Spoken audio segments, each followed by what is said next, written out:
Hello friends, once again this is Pvt.Ltd with the series of letters. What are the correct ways of writing a particular letter and what are the traits to be avoided or the method to be avoided. Now in the series today we are talking about the letter E. As you can see the capital E on the board, this is one of the correct ways of writing the E. This same E could also be written this way.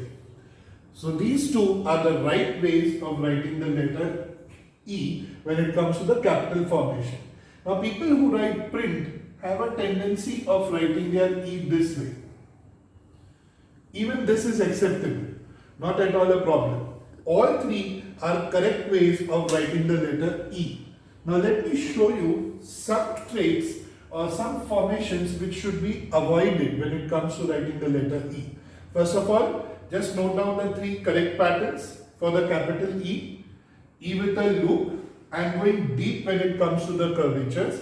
Even the second one is going deep with the curvatures. The third one is more of a geometric formation, and if you note, all three are symmetric.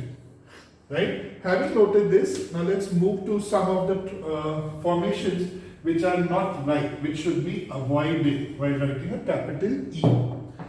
Now when it comes to the mind programming of a child, kids have a tendency of writing a very shallow formation when it comes to E. When I'm saying shallow, these strokes don't extend, right? So avoid this kind of an E.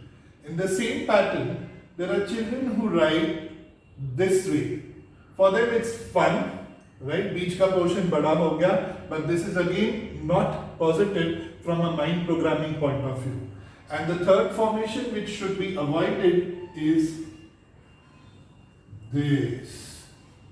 So any of the bars being very long, elongated, must be avoided by children when they are writing the letter E.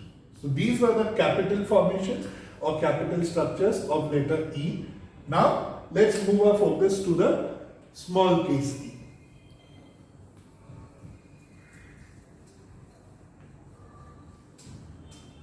In the small case E, what is very important is the E must be looped. There needs to be a proper, clear, distinct loop in the letter E. A cursive writer would present it this way. On the other hand, children who are writing print have a tendency to write E this way. Both formations are acceptable. However, it is imperative to understand the loop should be present. Right? So these are the green formations or the correct formations of writing the small case E. On the other hand, what needs to be avoided by children is a squeezed E. Now when I say squeezed E, what got compromised was the loop. It's a complete squeezing in the E. This should be avoided. And this pattern it looks like a C. So when you close this loop, some people write it this way, or some people write it just as a C.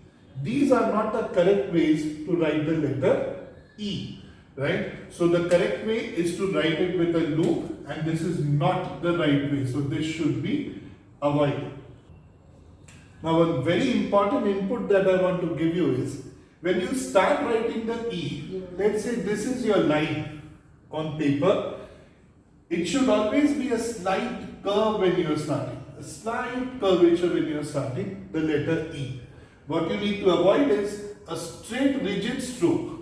If you write this way, if you write this way, it's wrong. Okay? So literally you need to avoid these rigid straight strokes when it comes to the letter E. I hope children this is very clear. I repeat, when you are writing, the stroke needs to start with a slight curve. And it should not be a rigid straight upstroke. So this was the letter E in the series of mind programming through handwriting improvement for children. Thank you.